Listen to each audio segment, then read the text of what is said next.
નમસ્કાર મિત્રો, આપ જોઈ રહ્યા છો 4K ગુજરાતી। તો જોઈ લઈએ દેશ દુનિયાના તાજા મોટા સમાચાર, એ પણ સૌથી પહેલા। મેઘરાજ ગુજરાતને ધમોળશે, 10 જિલ્લામાં ઓરેન્જ તો એકમાં ભારે વરસાદનું રેડ એલર્ટ જાહેર કરાયું। ત્યારબાદ મિત્રો, પેટ્રોલમાં લીટરે 5 રૂપિયા અને ડીઝલમાં 3 રૂપિયાનો ઘટાડો। આ ઓઇલ કંપનીઓ ગ્રાહકોને આપી મોટી રાહત। જુલાઈની શરૂઆત સાથે ઓઇલ માર્કેટિંગ કંપનીઓ સામાન્ય જનતાને રાહત આપી છે। 19 કિલોગ્રામ ક્રોમિશિયા એલપીજી સિલિન્ડરના ભાવમાં ઘટાડો થયો છે। દિલ્હીમાં હવે આ સિલિન્ડર 183 રૂપિયા સસ્તો થઈને 2930 રૂપિયામાં મળશે। 2026માં પહેલીવાર ભાવ ઘટતા વેપારીઓને ફાયદો થશે, જ્યારે 14 કિલો ઘરેલું સિલિન્ડરના ભાવ સ્થિર રહ્યા છે। ત્યારબાદ મિત્રો, અંબાલાલ પટેલના જણાવ્યા અનુસાર દક્ષિણ સૌરાષ્ટ્ર અને દક્ષિણ ગુજરાતમાં વરસાદની આગાહી કરવામાં આવી છે। 2 જુલાઈથી બંગાળની ઉપસાગરમાં સિસ્ટમ બનશે, જે બંગાળની ઉપસાગરની સિસ્ટમ અસર 5 જુલાઈ સુધીમાં ગુજરાત પર થશે। 5 જુલાઈ બાદ રાજ્યમાં ભારે વરસાદની આગાહી કરવામાં આવી છે। જુલાઈના પ્રથમ અને બીજા સપ્તાહમાં ભારેથી અતિ ભારે વરસાદની આગાહી કરવામાં આવી છે। 7 થી લઈ 11 જુલાઈ વચ્ચે રાજ્યમાં ભારેથી અતિ ભારે વરસાદ અને નદીઓમાં પૂર જેવી સ્થિતિનું નિર્માણ થવાની આગાહી અંબાલાલ પટેલ દ્વારા કરવામાં આવી છે। ચોમાસા પર અલ નીનોનું ગ્રહણ, જુલાઈમાં ઓછો વરસાદ પડવાની આગાહી, મોંઘવારી વધવાની આશંકા। જ્યારે જુલાઈમાં સરેરાશ 94% ઓછો વરસાદ નોંધાઈ શકે છે અને મધ્યમ પશ્ચિમ અને ઉત્તર ભારતમાં પાણીની અછત વર્તાશે, જ્યારે ઉત્તર પશ્ચિમ અને પૂર્વોત્તરમાં સામાન્ય વરસાદ જોવા મળશે। ખરીફ પાકને નુકસાન થવાની ભીતિ। ત્યારબાદ મિત્રો, ગુજરાતમાં ચોમાસાના આગમનથી આગામી 5 દિવસ દક્ષિણ ગુજરાત અને સૌરાષ્ટ્રમાં ભારેથી અતિ ભારે વરસાદની આગાહી છે। હવામાન વિભાગે 40 થી 50 કિમી કલાકની ઝડપે પવન ફૂંકાવાની શક્યતા વ્યક્ત કરી છે। માછીમારોને દરિયો ન ખેડવા સૂચના અપાઈ છે। આજે છોટાઉદેપુર, સુરત, નવસારી સહિતના જિલ્લાઓમાં યલો ઓરેન્જ એલર્ટ છે। 3 થી 4 જુલાઈએ દમણ, દાદનગર હવેલીમાં રેડ એલર્ટ જાહેર કરાયું છે। 4 ઇંચ વરસાદ ખાબકતા સુરત જળબંબાકાર। 3 મહિના પહેલા 3 કરોડમાં બનેલો 400 મીટરનો રોડ બેસી ગયો, પુરાણ કરવા આવેલી ટ્રક ખૂપી ગઈ। ત્યારબાદ મિત્રો, ઉત્તર ગુજરાતના ખેડૂતો માટે મોટી ખુશખબરી। યુજીવીસલ દ્વારા ખેતીવાડી વીજ ગ્રાહકો માટે મહત્વનો નિર્ણય લેવામાં આવ્યો છે। વરસાદ ખેંચાતા ખેડૂતોના હિત માટે 30 જૂન 2026 થી 29 જુલાઈ 2026 સુધી નિયમિત 8 કલાકના બદલે હવે 10 કલાક સતત 3 ફેઝ વીજ પુરવઠો આપવામાં આવશે। આ નિર્ણયનો લાભ સિદ્ધપુર, પાટણ, હારીજ, ચાણસ્મા, સાકેશ્વર, સમી અને સરસ્વતી તાલુકાના નિયમિત ખેતીવાડી વીજ ગ્રાહકોને મળશે। ખેડૂતોને અપીલ કરવામાં આવી છે કે વધારાના વીજ પુરવઠાનો સંપૂર્ણ લાભ લઈ સમયસર સિંચાઈ કરીને પાકનું ઉત્પાદન વધારવું।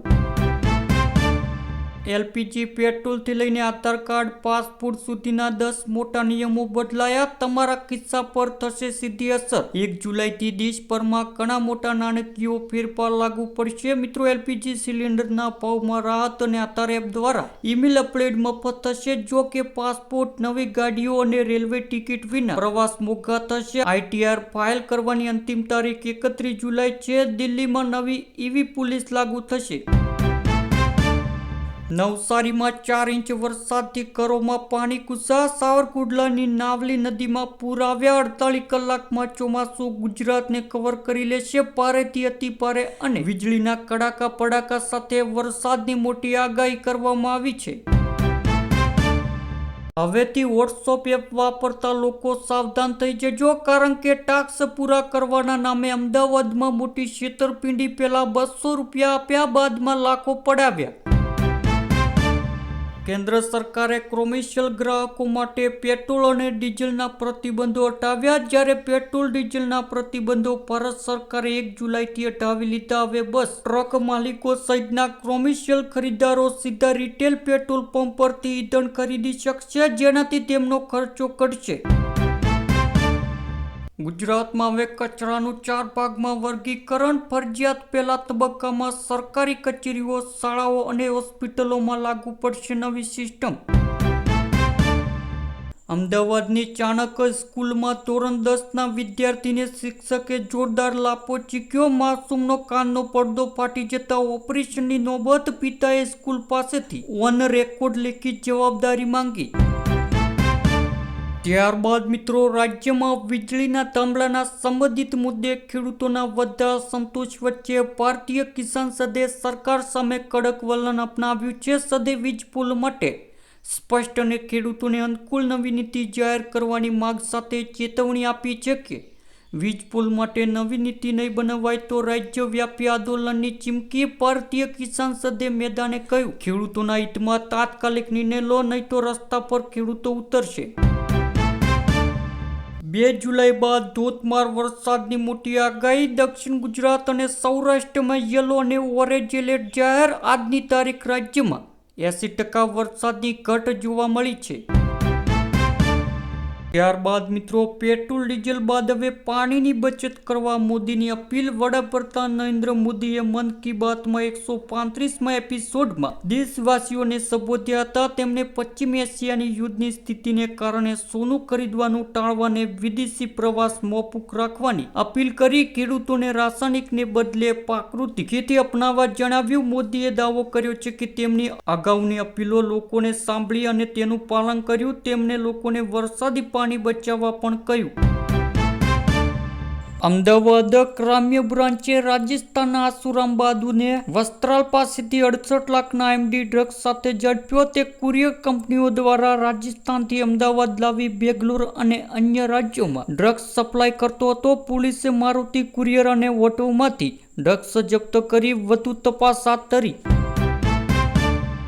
ત્યારબાદ મિત્રો, જુલાઈ 2026માં બેંકો કુલ 12 દિવસ બંધ રહેશે, જેમાં 4 રવિવાર, બીજો અને ચોથો શનિવાર તથા 6 સ્થાનિક રજાઓ સામે છે. દેશભરની બેંકોમાં આ રજાઓ અલગ અલગ રાજ્યો અને શહેરોમાં લાગુ પડશે. જો કે ઓનલાઈન બેન્કિંગ, યુપીઆઈ અને એટીએમ જેવી સેવાઓના રાબતે મુજબ ચાલુ રહેશે. બેંકના જરૂરી કામ હોય તો રજાઓનું લિસ્ટ ચેક કરી લેવું.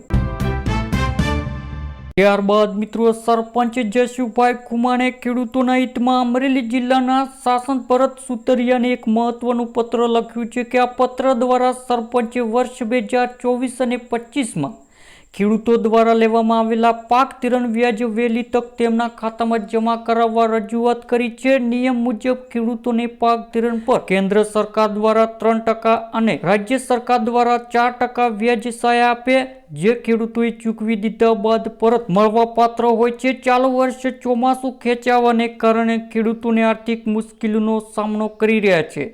તેથી જો કે સરકાર વ્યાજની આ રકમ વહેલી તક ખાતામાં જમા કરાવી દીધી હોય તો આ કપરા સમયે ખેડૂતોને બિયારણ અને ખેતી કામ માટે ખૂબ જ મદદરૂપ સાબિત થઈ શકે છે તેમ છે.